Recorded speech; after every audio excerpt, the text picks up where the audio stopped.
ഞാൻ അതാ പറഞ്ഞത്, ഒരിക്കലും നമുക്ക് ഒരാളുടെ അടുത്ത് ഇഷ്ടം വന്നു, അല്ലെങ്കിൽ അയാൾ നമ്മുടെ ലൈഫിലേക്ക് എടുത്ത നല്ലതായിരിക്കും, അയാൾ നമ്മുടെ ലൈഫ് ലോങ് നമ്മുടെ പാർട്ട്ണറായിട്ട് ഉണ്ടായാൽ ബെറ്റർ ആയിരിക്കും എന്ന് വിചാരിച്ചിട്ട് ഉടനെ പോയി ഒരു കല്യാണം നടത്തി കുറെ പൈസ ഇൻവെസ്റ്റ് ചെയ്ത് അങ്ങനത്തെ ഒരു പരിപാടിക്ക് നിൽക്കരുത്. ഞങ്ങളൊരു 6 മാസം ഒരുമിച്ച് ജീവിക്കണം എന്ന് അങ്ങനെ ഒരു പർട്ടിക്കുലർ ടൈം പീരീഡ് ഒന്നുമില്ല. അവരെ മനസ്സിലാക്കുക. പിന്നെ ഒരു കാര്യം വളരെ ജെന്യുവൻ ആയിട്ട് പറയാം, ഇന്ന് നമ്മൾ ഒരാളെ പരിചയപ്പെട്ട് സ്നേഹിച്ച് അവരുടെ ക്യാരക്ടറിൽ എന്തെങ്കിലും നമുക്കൊരു നെഗറ്റീവ് ലൈക്ക് ഒരു വൈബ് തോന്നിയാൽ നമ്മളെപ്പോ ചിന്തിക്കുന്നത് എന്താണെന്നറിയാമോ, നാളെ നമ്മൾ ഒരുമിച്ച് ജീവിക്കുമ്പോൾ മാറും, മാറ്റിയെടുക്കാം നമുക്ക്. ഒരിക്കലും മാറില്ല. നിങ്ങൾക്ക് അഡ്ജസ്റ്റ് ചെയ്യാൻ പറ്റാത്ത എന്തെങ്കിലും ഒരു ക്യാരക്ടർ അവരിൽ ഉണ്ടെങ്കിൽ അത് വിവാഹത്തിന് ശേഷം അത് കൂടുകയുള്ളൂ.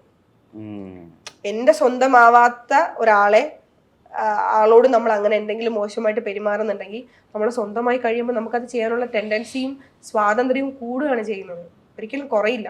അപ്പൊ എന്താ മനസ്സിലാക്കണമെന്ന് വെച്ചാൽ, ഇപ്പൊ എനിക്കൊരു പാർട്ട്ണറെ ഇഷ്ടപ്പെട്ടു, അയാളുടെ കുറേ ക്വാളിറ്റീസ് ഉണ്ടാവുമായിരിക്കും, ചിലപ്പോൾ ഏതെങ്കിലും ഒരൊറ്റ നെഗറ്റീവ് ആയിരിക്കും നമ്മൾ ഏറ്റവും ടോർച്ചർ ചെയ്യുന്നത്. ആ സാധനം കൂടുകയുള്ളൂ, കുറയൂല. അപ്പൊ ആ സമയത്ത് ബൈ പറഞ്ഞു പോവാം.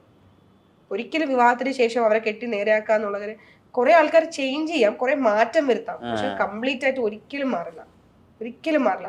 നിലവിലുള്ള സാഹചര്യം കൂടുകയുള്ളൂ.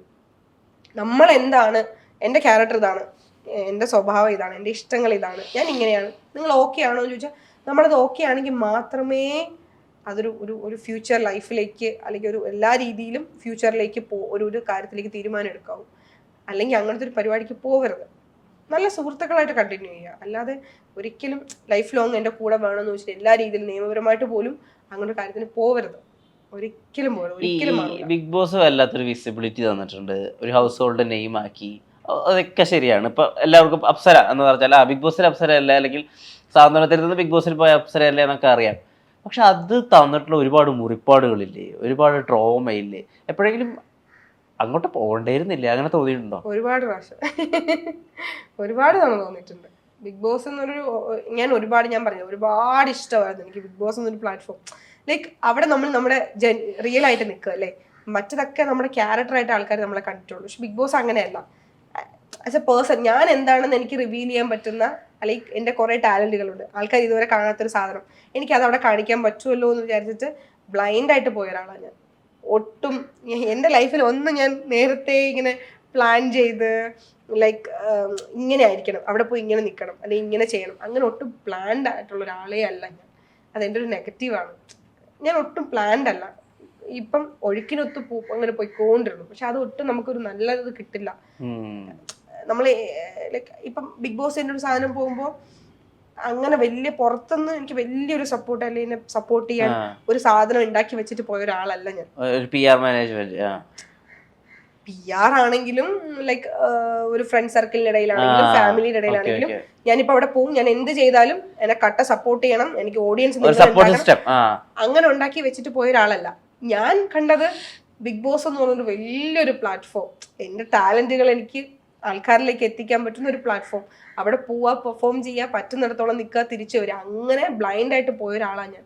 പക്ഷെ അവിടെ പോയി എന്നെ ആൾക്കാർ ലൈക്ക് അവിടെ കൂടെ ഉള്ള കണ്ടസ്റ്റൻസ് ആണെങ്കിലും ലൈക്ക് നമുക്ക് പുറത്തുനിന്ന് ഇപ്പോൾ ലാലേട്ടൻ നമ്മുടെ വീക്കെൻഡിൽ വന്നിട്ട് നമ്മളോട് പറയുന്ന ഒരു ഇമ്പാക്ട് കിട്ടുമ്പോൾ നമുക്ക് മനസ്സിലാവുമല്ലോ ഓഡിയൻസിന് പുറത്ത് എങ്ങനെയാണ് നമ്മളോട് എഴുതുന്നത്, നമുക്കത് മനസ്സിലാവും. അങ്ങനെയൊക്കെ വരുമ്പോൾ എനിക്ക് ബെസ്റ്റ് ക്യാപ്റ്റൻ ഇത് കിട്ടുക. എനിക്ക് തോന്നുന്നു സീസൺ 7 വരെ ആയിട്ട് എനിക്ക് ആദ്യമായിട്ടായിരിക്കും ഒരാൾക്ക് അങ്ങനെ ബെസ്റ്റ് ക്യാപ്റ്റൻസി അപ്രീസിയേഷൻ കിട്ടുന്നത്. അങ്ങനെ കിട്ടുന്നുണ്ട്. പിന്നെ എന്തെങ്കിലും ഒരു അവിടെ ഇപ്പം ബിഗ് ബോസിൽ തന്നെ ഷോയിൽ തന്നെ എന്തെങ്കിലും ഒരു മെയിൻ സാധനം വന്നാലും നമ്മളെ വിളിച്ചിട്ടായിരിക്കും അത് കോർഡിനേറ്റ് ചെയ്യാനൊക്കെ അവര്. അപ്പം ഞാൻ വെച്ചാൽ നമുക്ക് അങ്ങനെ ഒരു ക്വാളിറ്റി ഉണ്ടല്ലോ, ഇത് ജനങ്ങളും കാണുന്നുണ്ടല്ലോ. ഈവൻ ഇപ്പൊ എന്റെ ആക്ടിങ് സ്കില്ലാണെങ്കിലും, ഇപ്പൊ ഡാൻസ് ചെയ്യാനുള്ളൊരു കഴിവാണെങ്കിലും, സംസാരിക്കാനുള്ളൊരു കഴിവാണെങ്കിലും, ഇപ്പൊ ഗെയിംസിൽ ഇപ്പൊ ഫിസിക്കലി ആണെങ്കിലും സ്പോർട്സ് പരമായിട്ടാണെങ്കിലും നമുക്കുള്ളൊരു ടാലന്റ് ഒക്കെ ആൾക്കാരിലേക്ക് എത്തിയല്ലോ എന്നൊരു സംഭവം ഉണ്ടായിരുന്നു. പക്ഷെ ഞാൻ കുറച്ചും കൂടി ഒന്ന് പ്ലാൻ ചെയ്ത് എന്റെ റിയൽ ക്യാരക്ടർ അല്ല, കുറച്ചും കൂടിയൊക്കെ ഞാനൊന്ന് ഡ്രാമ ആക്കി ആൾക്കാരിൽ എന്ത് കാണിച്ചാലാണോ ആൾക്കാർക്ക് ഇഷ്ടപ്പെടുന്നത്, കുറച്ച് ക്യൂട്ട്നെസ് ഒക്കെ ഇട്ട് ഞാൻ അവിടെ പോയി എനിക്ക് കുറച്ച് ഒരു 50 വയസ്സുടെ കുറവുണ്ടല്ലോ, ഞാൻ അവിടെ പോയി ജീവിക്കുകയായിരുന്നു. അത് പിന്നെ എൻ്റെ ലോകമായി. ലൈക്ക് എനിക്ക് ആ വീട് ഞാൻ പറഞ്ഞു, ഞാൻ കുറേ സങ്കടമുള്ളൊരു സമയത്തായിരുന്നു, കുറേ ഭയങ്കര ബുദ്ധിമുട്ടായി പണ്ടാണെങ്കിൽ എവിടെയെങ്കിലും ഒന്ന് മാറി നിൽക്കണം എന്ന് വിചാരിച്ചിരിക്കുന്ന സമയത്തായിരുന്നു ബിഗ് ബോസ് വരുന്നത്. ഞാൻ അവിടെ പോയപ്പോൾ എനിക്ക് ഭയങ്കര സന്തോഷമായിരുന്നു അതിനകത്ത്. ഞാൻ ഭയങ്കര സന്തോഷമായിരുന്നു. എനിക്ക് ചെയ്യുന്ന ഓരോ ജോലികളും ഞാൻ ഭയങ്കര ഹാപ്പിയോടെ ചെയ്തിട്ടുണ്ട്. പക്ഷേ ഞാൻ പോലും അറിയാതെ എനിക്ക് അവിടെ നിന്ന് ഇറങ്ങേണ്ടി വന്നു. ഞാൻ അവിടെ ഞാൻ ഇൻവെസ്റ്റ് ചെയ്തൊരു സംഭവമുണ്ട്. എൻ്റെ 100% എഫേർട്ട് ഞാൻ അവിടെ ഇട്ട് നിന്ന ഒരാളാണ് എല്ലാ കാര്യത്തിലും. പക്ഷെ അതിലൊരു 50% പോലും ജനങ്ങൾ കണ്ടിട്ടില്ല. ഈവൻ അവിടെ പെർഫോം ചെയ്ത കുറേ കാര്യങ്ങളുണ്ട്. ഇപ്പൊ അവിടെ എന്തെങ്കിലും ഇപ്പൊ സ്പെഷ്യലായിട്ട് വരുന്ന കുറെ പെർഫോമൻസുകളിൽ ഇപ്പം അങ്ങനെ വരുമ്പോൾ ഒരു സ്കിറ്റ് ആണെങ്കിലും ഡാൻസ് ആണെങ്കിലും എന്തെങ്കിലും സ്പെഷ്യൽ പെർഫോമൻസ് ആണെങ്കിലും ഇപ്പൊ ഞാൻ എഴുതിയിട്ടുള്ള, ഞാൻ അവരെ പഠിപ്പിച്ച് ചെയ്യിപ്പിച്ചിട്ടുള്ള കുറെ കാര്യങ്ങളുണ്ട്. ഇതിന്റെ ഔട്ട് മാത്രമേ ജനങ്ങൾ കണ്ടിട്ടുള്ളൂ. നമ്മൾ അതിന്റെ പിന്നിൽ എടുത്ത എഫേർട്ട് പുറത്ത് വന്നിട്ടില്ല, ആരും കണ്ടിട്ടുമില്ല. ഈവൻ ഒരു പർട്ടിക്കുലർ സമയം എത്തിയപ്പോൾ പുറത്ത് കോൺട്രവേഴ്സി ആയ സാധനങ്ങൾ മാത്രം ഹൈലൈറ്റ് ചെയ്ത് വരാൻ തുടങ്ങി. നമ്മളെ പോലുള്ള കുറച്ച് ആൾക്കാരെ അവിടെ ലൈക്ക് ഇപ്പം നിങ്ങളെ കാണിച്ചാലേ നിങ്ങൾ കാണുള്ളൂ. അപ്പൊ കുറെ ഇപ്പൊ എന്റെ വീട്ടിൽ തന്നെ ചോദിക്കും, ഒരു കുറച്ച് സമയം വരെ നീ ആയിരുന്നു അത് ഭയങ്കര രസമായിട്ട് പൊയ്ക്കൊണ്ടിരുന്നത്, നമ്മളെല്ലാം വിചാരിച്ചു നീ ഇതാവുന്നു, പിന്നെ എവിടെ പോയി? ഈ ക്വസ്റ്റ്യൻ കുറെ ആൾക്കാർ കേട്ടിട്ടുണ്ടാവുമായിരിക്കും. നിങ്ങൾ പിന്നെ അവിടെ ഒന്നും ചെയ്യാത്ത എന്താ? അങ്ങനെ ചെയ്യാത്തോണ്ടല്ല. ഇപ്പൊ 50 ദിവസം ചെയ്ത ഞാൻ 51ാമത്തെ ദിവസം ചെയ്യാതിരിക്കുമെന്ന് തോന്നുന്നുണ്ടോ? അതെങ്ങനെയാണ് ചെയ്യാണ്ടിരിക്കുക?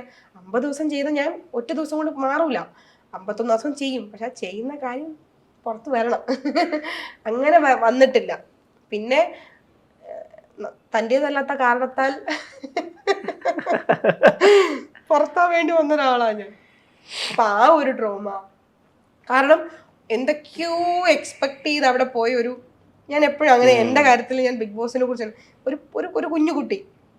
അവർ കുറേ സാധനം ഇങ്ങനെ ആഗ്രഹിച്ച് സ്വപ്നം കണ്ട് ഒരു വേറൊരു ലോകത്ത്, വേറൊരു പ്ലാനറ്റിൽ ചെന്ന് എത്തിപ്പെടും. അവിടെ അവർ ഭയങ്കര ഹാപ്പി ആയിട്ട് എൻജോയ് ചെയ്ത് അവരുടെ സകലതും എല്ലാം ഇൻവെസ്റ്റ് ചെയ്ത് അവിടെ നിൽക്കും. അവരുടെ ടൈമും അവരുടെ എഫേർട്ടും ഒക്കെ അവർ 100% കൊടുത്ത് നിൽക്കും. പക്ഷെ ഒരു പർട്ടിക്കുലർ സമയത്തും ആ സമയം കഴിഞ്ഞു, നിങ്ങൾ പൊക്കോളൂ എന്ന് പറഞ്ഞിട്ടേ അവിടെ നിന്ന് ഒന്നും ഇല്ലാണ്ടിങ്ങനെ ലൈക്ക് പെട്ടെന്നൊരു സമയത്ത് ഇങ്ങനെ ഇറങ്ങി പുറത്തു വരുന്നു. പുറത്തെത്തുമ്പോൾ അതിനകത്തുണ്ടായതിനേക്കാൾ വളരെ ഭീകരമായ ഒരു അവസ്ഥ പുറത്ത് ഫേസ് ചെയ്യേണ്ടി വരുന്നു. നമ്മൾ എന്ത് പ്രതീക്ഷിച്ചിട്ടാണോ അവിടെ പോയത് അതിൻ്റെ നേരെ ഓപ്പോസിറ്റ് നമുക്ക് നമ്മുടെ ലൈഫിലും നമ്മുടെ എല്ലാ കാര്യങ്ങളിലും അതിന് ഭയങ്കര ഭീകരമായി ബാധിക്കുന്നു. ഡിപ്രഷൻ മരുന്ന് കഴിക്കേണ്ടി വരുന്നു. അയ്യോ, ഒരു സ്റ്റിൽ ഇപ്പോഴും അതിന്റെ കുറെ ആഫ്റ്റർ എഫക്ട്സുകൾ എനിക്കുണ്ട്. പക്ഷെ എന്നാലും ഞാൻ പറയാ, ആദ്യത്തെ ഒരു വർഷം ഞാൻ എങ്ങനെ കടന്നുപോയി എന്ന് എനിക്ക് അറിഞ്ഞൂടാ. വളരെ വളരെ ഇപ്പൊ എന്താ ജീവിതം? അങ്ങനെയൊക്കെ പോണു. മനസ്സമാധാനമുണ്ടോ? അത് നമ്മൾ എക്സ്പെക്ട് ചെയ്ത് നമ്മൾ ആഗ്രഹിച്ച നമ്മൾ സ്വപ്നം കണ്ട ഒന്നും നമുക്ക് ഇല്ല എന്ന് പറയുമ്പോൾ ഒരിക്കലും നമുക്ക് മനസ്സമാധാനം കിട്ടൂല, ഒരിക്കലും കിട്ടൂല. പക്ഷെ നമ്മൾ അതുമായിട്ട് പൊരുത്തപ്പെട്ട് കുഴപ്പമില്ല. നമുക്കിപ്പോ എന്താ പറയാ, കുറെ ആഗ്രഹങ്ങളൊക്കെ ഉണ്ടായിരുന്നില്ലേ ഒത്തിരി കരിയറിൽ? ഒത്തിരി. എനിക്കൊരു ഫാമിലി ഭയങ്കര ഇഷ്ടമുള്ള ഒരാളാണ്.